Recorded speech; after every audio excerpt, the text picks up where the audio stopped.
Ustadz, bagaimana kalau kita mencintai wanita yang sudah punya suami?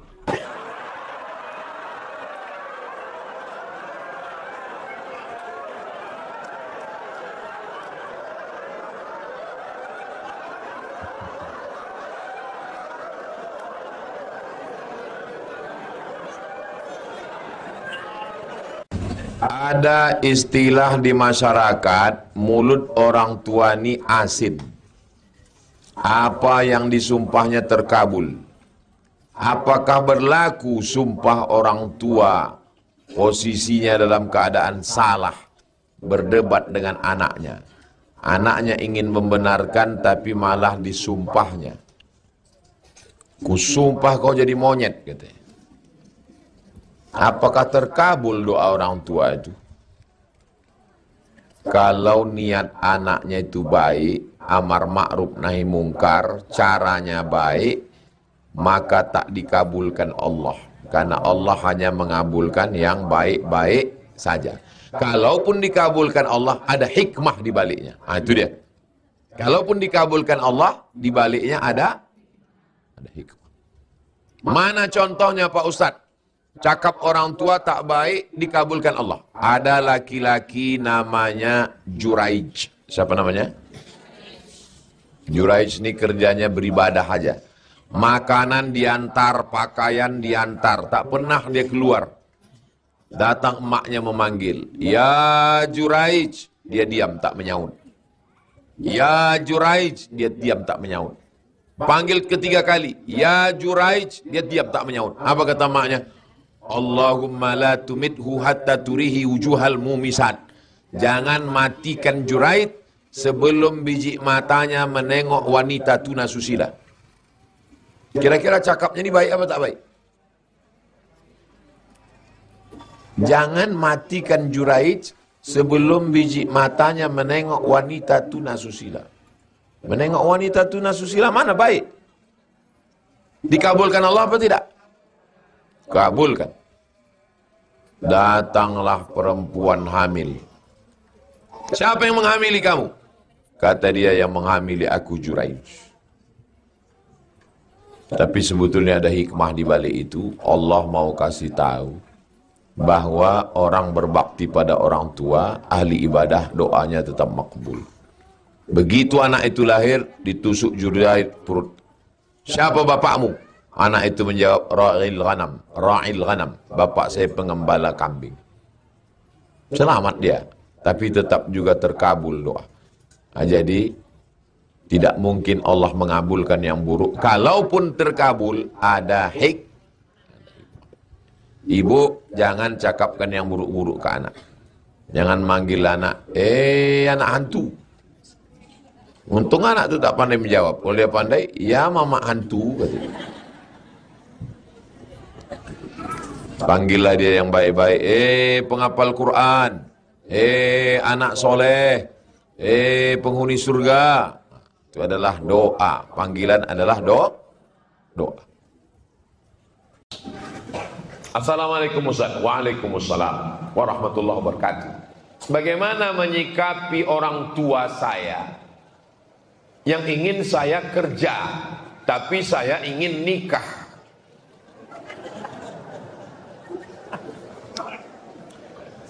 Bapak, ibu yang tidak mengizinkan anakmu nikah, anakmu buat dosa, maka sado dosanya kalian yang menanggung. Basuo lambojo ama-ama di Masjid Ar-Rahman. Ustaz Somad, ya, anak saya Pak Ustadz minta nikah, nikahkan ke Cembong. Tapi saya mau anak saya ini punya kepribadian dulu. Rumah pribadi, mobil pribadi. Anak ibu pacaran, iya Pak Ustadz. Setiap malam Ahad, malam Minggunya jalan-jalan pakai motor Pekanbaru. Betul Pak Ustadz. Dosanya ibu yang menanggung. Oh enggak Pak Ustadz, cuman makan mie ayam. Ambo anak ambo tanya. Jangankan anak ambo, anak Ustadz Al-Nob Patang. Ambo tanya Ustaz Al-Nob Patang waktu kami naik oto bersama. Ambo tanya, Abdo, Nio nikah Abduh, biar kami pinangkan. Abduh itu baru kelas 1 SD.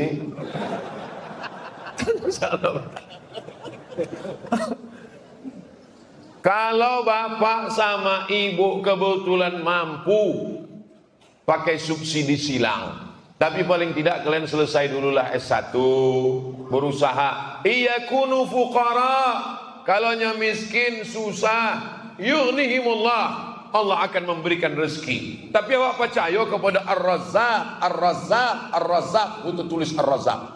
Kalau ada jamaah ikut nak percaya rezeki ko dari Allah, abuang Asmaul Husna Ar-Razzaq tu. Wah, beko wali cat warna hitam tutui. Ditanya orang, "Mangai hitam ni kok?" Kami tak percaya Allah membagi rezeki.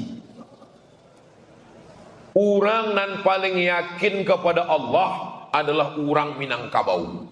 Sebab apa? Inyo tabang meninggalkan kampung halaman, tapi inyo sukses di negari orang. Ambo 8 jam. Dari Pekanbaru ke Jakarta, dari Jakarta ke Makassar, dari Makassar Tawang ke Sorong, sampai di Papua. Begitu mendarat pesawat Ambo, buka pintu, "Ustaz, Ambo orang Payakumbuh." Sampai Ambo ke Raja Ampe, sampai Ambo ke Fakfak. Fakfak itu bukan bahasa Inggris, bahaya tuh. Sampai di Fakfak, Ambo tanya lah orang Fakfak, banyak orang kampung Ustaz Somad di sini, kata dia. Ada orang Batak, ada orang Mandailing. Dan itu Ambo tanya, "Oh, orang Minang ada di sini, Pak?" Kalau itu enggak usah tanya lagi, Pak Ustaz. Saking banyaknya orang awak. Ana dibawanya ke situ, ndak ada nyebawa meh.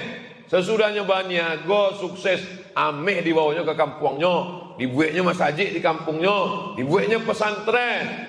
Jadi kalau ada orang nan ragu tentang rasaki, belajarlah ke orang Minangkabau. Betul ke cik kok? Tapi yang dimuliakan Allah Subhanahu wa taala. Iko tausiah iko bukan untuk anak-anak muda, tapi untuk gaeknya ndak percaya ke rasaki anaknya. Nah, iko potongkan video ko, kirim ke apa? Insyaallah 2 gendangnya. Kalau ndak diizinkannya, disabutnya mau sase. Mak, nikahkanlah mau mak. Beko ngasih makan anak apa?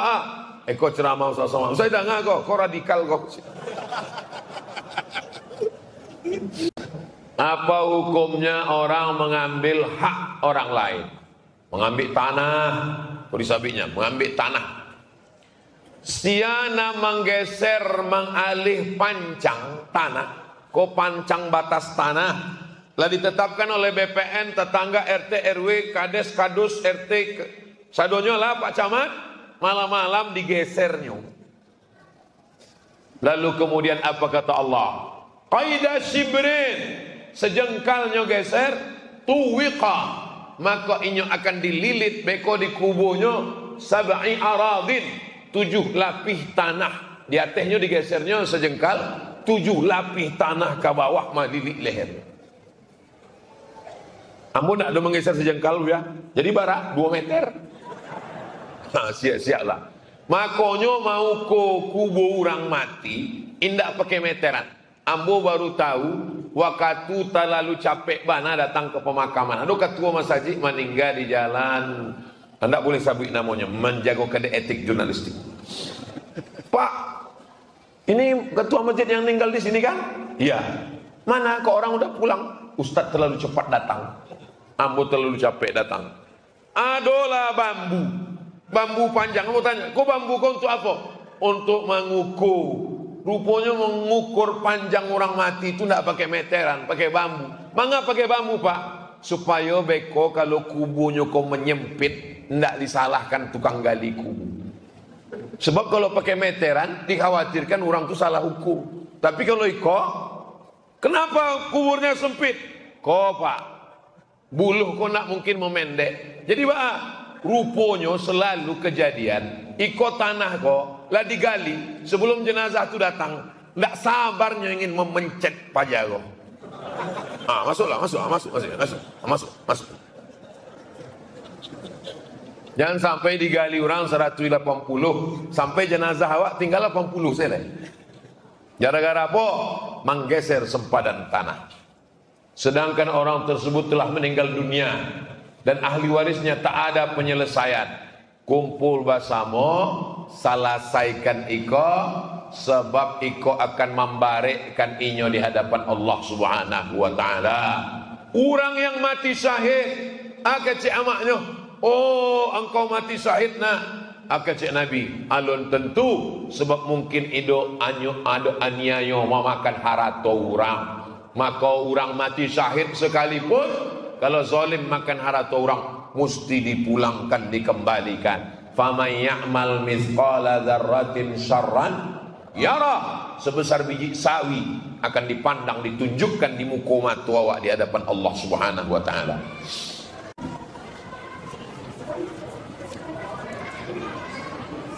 Bolehkah daging kurban dibagikan kepada panitia kurban sebagai tanda terima kasih? Namanya relawan. Rela tak mendapat hewan kurban, itu arti relawan. Jadi artinya relawan-relawan ini ditanamkan dulu bahwa kalian ini adalah relawan, kalian ini dapat pahala. Tapi tukang jagal dengan tukang kulit itu mesti dikasih upah wajib dari biaya operasional. Tanya dia balik-balik, Pak tukang potong, kau biasa satu kepala berapa dapat? Enggak usah lah Pak, enggak usah. Kasih. Kami tak mau, enggak usah. Nanti pas dapat naik bisa kau naik ke atas. Biasa 50.000 Pak.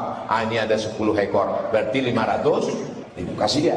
Ada pun relawan ini kasih tahu, ini masyarakat kita nih banyak, kita udah dihitung-hitung mungkin nanti kalian dapatnya cuma setengah kilo. Kalau gitu kami undurkan diri aja.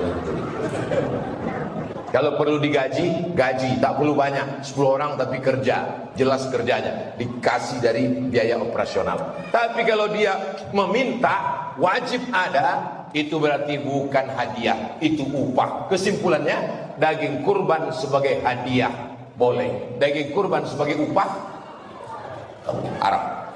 Ini 2 kupon karena kau tukang potong, tak boleh. Ini kepalanya karena kau tukang potong, tak boleh.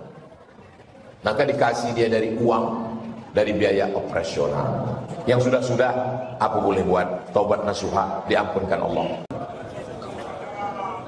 Jika istri berpuasa sementara suami tak puasa, bolehkah dia menghidangkan minum suami?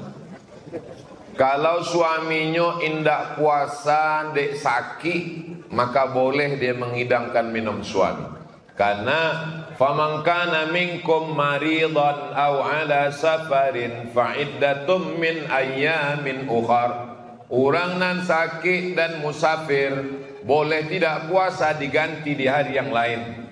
Kebetulan suaminya musafir, dia sama-sama perjalanan jauh, dihidangkannya minuman, boleh. Dalilnya aw ala safarin fa iddatum min ayyamin ukhar. Suami sakit, enggak sehat buya. Suami musafir, enggak. Terus kenapa dia tak puasa? Memang tak puasa dari dulu. Man ra'a minkum mungkaran, siapa di antara kamu melihat kemungkaran, falyughayyirhu biyadihi, rubah dengan tangan. Fa illam yastati' fa bilisani, lapor ke wali. Istri yang suaminya tak puasa-puasa padahal tidak ada uzur, maka melapor ke wali. Wali perempuan ada 6. Ayah, datuk, abang, adik, abang ayah, adik ayah, dari pihak laki-laki. Ditambah lagi orang awak, adukannya ke nenek mama. Labu adukan ke nenek mama, bak kecil nenek mama. Nenek mama tu pun tak lu puasa juga. Minangkabau tidak mungkin tidak puasa, sebab Minangkabau adalah Islam. Minangkabau tanpa Islam hilang minangnya, tinggal kabaunya. Adat basandi syarak, syarak basandi kitabullah. Oleh sebab itu maka jangan mentang-mentang suami, tapi katanya wajib taat kepada suami. Ambilkan air putih saya mau minum. Taat kepada suami yang taat kepada Allah. Adapun suami hantu Fir'aun Dajjal kok, la ta'ata li makhluqin fi maksiatil khaliq. Tidak ada ketaatan kepada makhluk kalau menyebabkan maksiat kepada Khalik, kepada Allah Subhanahu wa taala. Ibu-ibu jaleh. Bunyi tak jaleh. Banyak laki-laki sekarang mengeksploitasi perempuan. Banyak pula perempuan mau dibodoh-bodohi laki-laki. Perempuan mesti tahu mana batasan-batasan. Alhamdulillah, awak masih ada pengajian di masjid dan ada tanya jawab. Nan tak tahu dia lagi tahu. Nan susah kok ndak mau tahu. Nah, itu nan bahaya. Saya punya adik wanita mengalami pelecehan dilakukan oleh abang ipar. Dalam situasi seperti ini, kami memutus silaturahim dengan ipar itu. Dan saudara kandung saya tahu haram hukumnya memutus silaturahim, tapi tak bisa memaafkan dia. Saya langsung depresi dan trauma. Boleh saya minta solusinya Pak Ustadz? Orang yang melakukan pelecehan seksual ini kan ipar. Kau putus silaturahim dengan dia, adikmu ikut sekali. Berarti kau rugi 2 kali. Udah adik kau dilecehkannya, sekarang kakak ipar kau pula silaturahim. Jadi cocoknya macam mana? Laporkan dia ini ke polisi, kasus pelecehan seksual. Yang paling berat di penjara itu bukan pecandu narkoba, bukan pembunuh. Kalau masuk penjara karena membunuh segan orang. Tapi kalau karena pelecehan seksual, habis barang itu jadi asbak. Rokok polisinya cucuk aja. Jadi jangan kau putus silaturahim. Kau kuatkan mental kakakmu. Kak, laki kau ini setan kak. Jadi kita serahkan dia ke polisi. Adikmu kau jaga, bangkitkan semangatnya. Kakakmu kau jaga. Si kriminal ini masukkan dia ke penjara, sekolahkan dia dulu. Nanti setelah keluar kalau dia tobat, mau kakak kau menerima, lanjut. Kalau kakak kau tak mau, aku tak mau dengan penjahat. Sedang adikku kandung pula diginikannya, aku tak mau. Berarti jaga anak-anaknya. Nah ini jangan diputus silaturahim, rugi 2 kali. Bagaimana cara menghadapi suami yang sibuk main handphone? Kayaknya lebih mentingin HP daripada anak istrinya.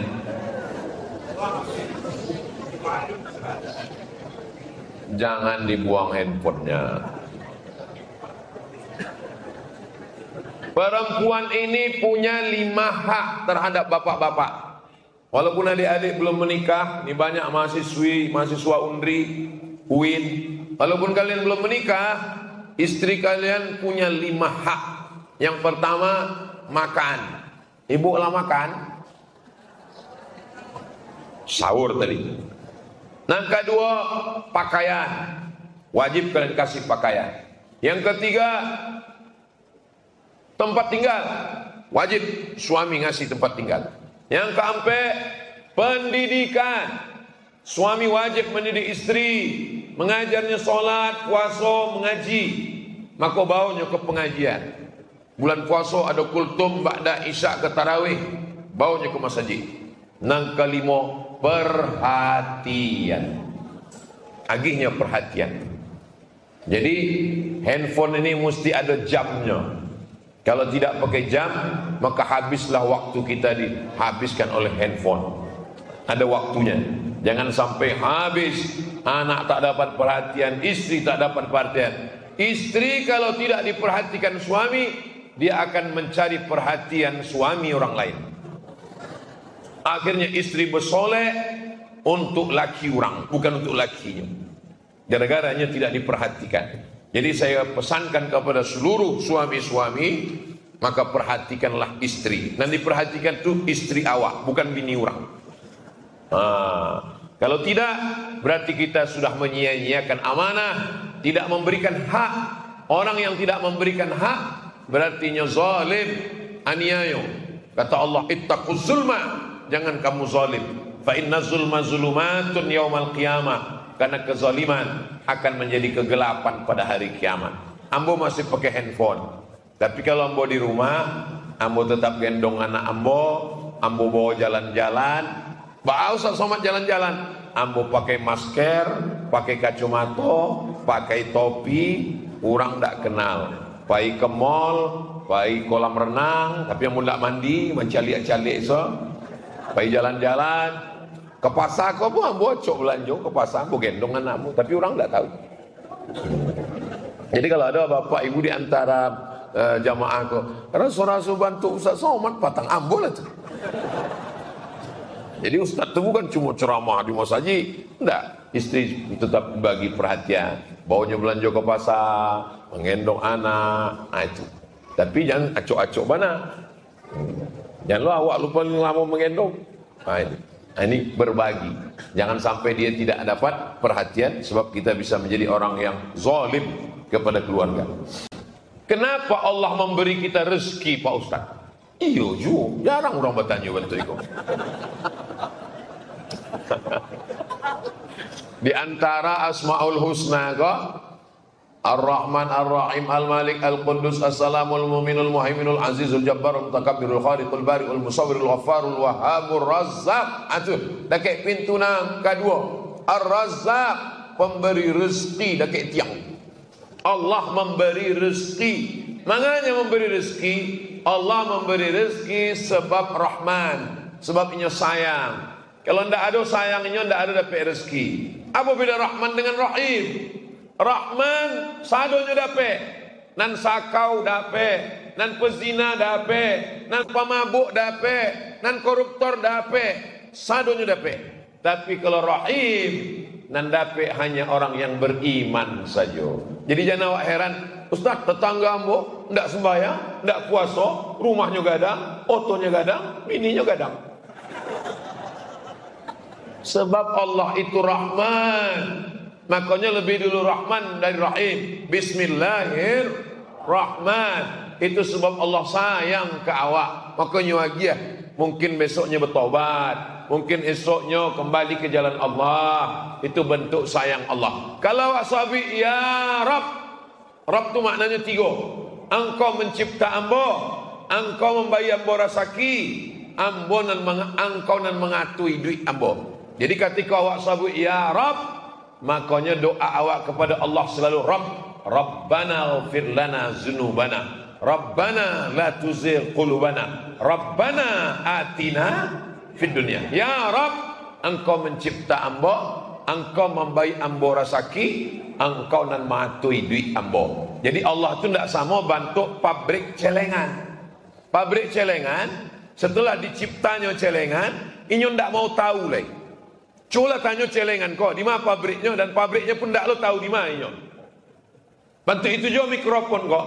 Pabrik mikrofon, setelahnya mencipta mikrofon, inyo tidak tahu mikrofon itu di mana. Bukan urusan ambo. Allah tidak bantu itu. Allah setelahnya mencipta, inyo bayi rasaki dan inyo perhatikan. Itulah beda Allah dengan yang lain.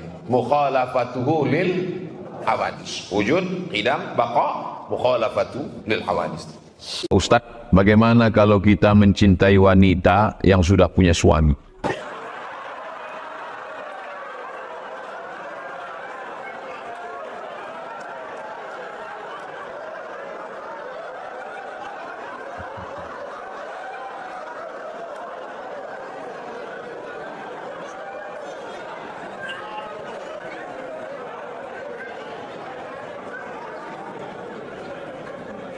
Hukum berlaku pada perbuatan yang sifatnya pilihan. Saya ulang sekali lagi. Hukum berlaku pada perbuatan yang sifatnya pilihan. Contoh, di depan saya ada dua. Air zam-zam dengan khamar. Saya punya pilihan.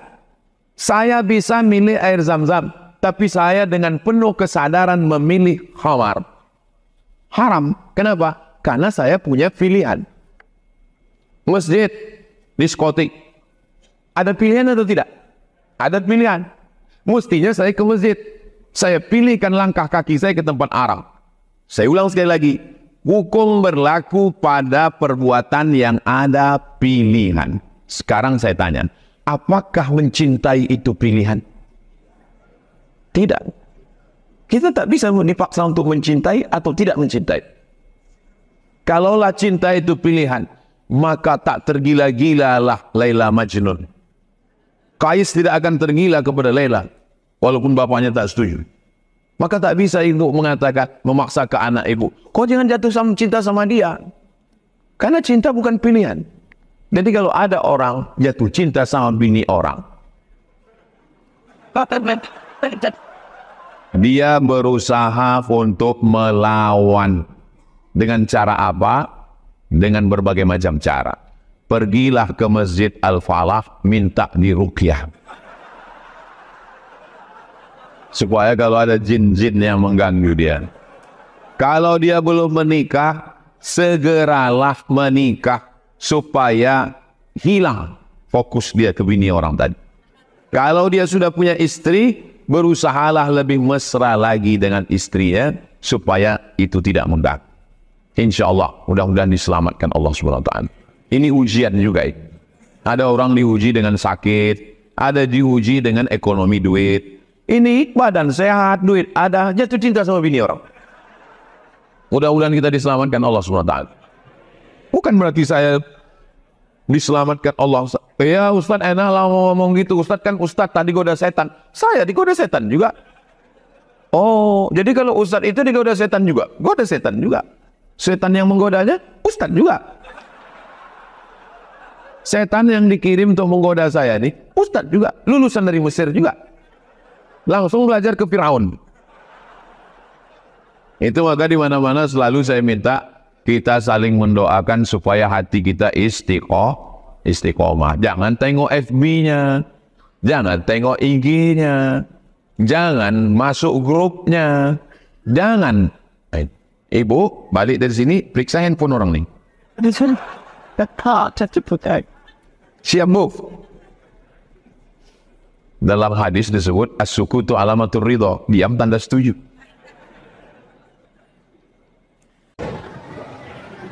Apakah ayah tiri wajib menafkahi anak tiri? Ada yang bilang wajib. Misalnya kalian anak lajang menikah dengan janda. Perempuan ini punya anak dari pernikahannya yang dulu.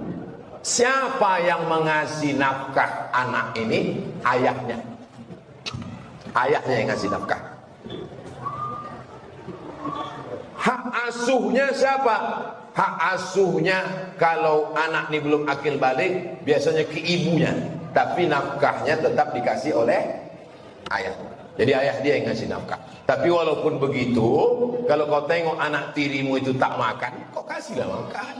Tak makan. Ya aku tak makan, cari ayah kau. Sedangkan anjing haus aja kita kasih minum, apalagi lah pula udahlah emaknya kau nikahi, anaknya apalagi ini kau kan dapat bonus nih, 3 in 1, nikah 1 dapat 3. Itu. Tapi aslinya nafkahnya wajib adalah dari ayahnya. Tapi kalau kalian mau mengasih, bagus, bernilai sedekah. Baik. Ada orang dia memang ayah tiri saya Pak Ustaz, tapi macam ayah kandung. Bagus, baik, mengalir amal jariah. Bagaimana cara menasehati orang tua yang sedang konflik rumah tangga? Istri saya keluar dari rumah, sedangkan ayah saya tak memperdulikannya. Ibu istri itu maksudnya mak mertua sama ayah mertua, dudukkan mereka, baru tanya mereka, mau dibawa kemana hubungan ini guys?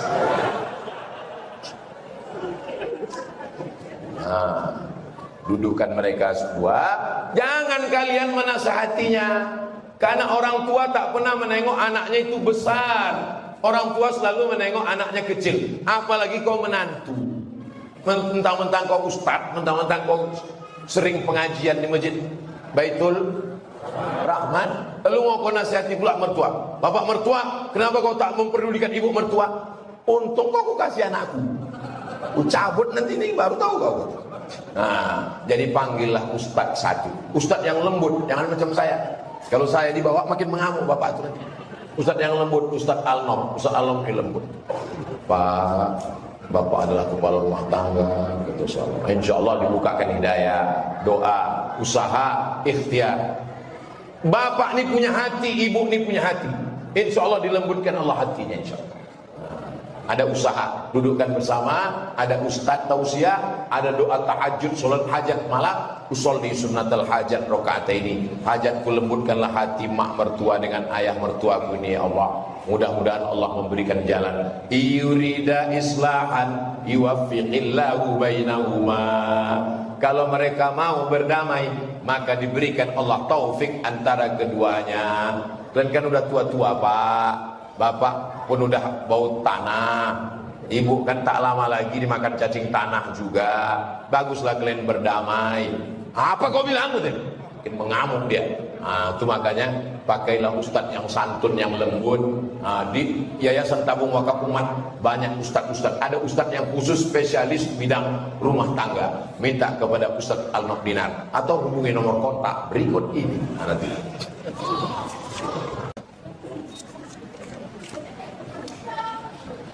Mana yang harus didulukan? Berkurban, mengakikahkan anak, mengakikahkan diri sendiri. Inilah masalahnya kalau beban banyak, duit tak ada. Kalau duit ada selesai ini. Ini 2.600.000 untuk kurban, ini 2.600.000 untuk akikah anak aku, ini 2.600.000 untuk akikah aku, kan selesai. Tak perlu ditanya. Ini mana yang lebih dulu? Dulukan kurban. Karena kurban itu tanggung jawab kita untuk diri kita sendiri. Ini 2.600.000 itu aku kurban. Habis kurban ini ternyata ada duit dikasih Allah, maka akikahkan anak. Karena anak itu tanggung jawab kita terhadap anak kita. Setelah itu ada lagi duit, baru akikah untuk diri kita sendiri. Karena sebetulnya akikah kita itu tanggung jawab ayah kita. Tapi karena ayah kita dulu tak berduit, dia pula udah meninggal, akikah boleh mengakikahkan diri kita sendiri. Jelas? Insya Allah ceramah saya selama ini jelas. Yang mengatakan tak jelas itu paketnya tak ada. Anak saya laki-laki belum akikah. Kalau saya pengen kurban, bagaimana hukumnya Pak Ustadz? Kalau duit ibu ada 3.200.000, maka sampaikan ke pengurus masjid, ini 2.600.000 untuk kurban saya, ini 2.600.000 untuk akikah anak saya. Dua-duanya dapat. Tapi duit saya cuma 2.600.000 Pak Ustadz. Mana yang didulukan? Karena waktunya sekarang dekat kurban, maka dulukan kurban. Habis ini nabung. Tabung, baru buatkan akikah untuk anak tadi. Insya Allah habis Idul Adha nanti diberi Allah dia rezeki 2.700.000. Belikan kambing satu. Tapi anakku ini Pak Ustadz yang mau ku akikahkan ini udah kelas 3 SMP. Boleh mengakikah yang paling afdol 7 hari. Anak saya 7 hari.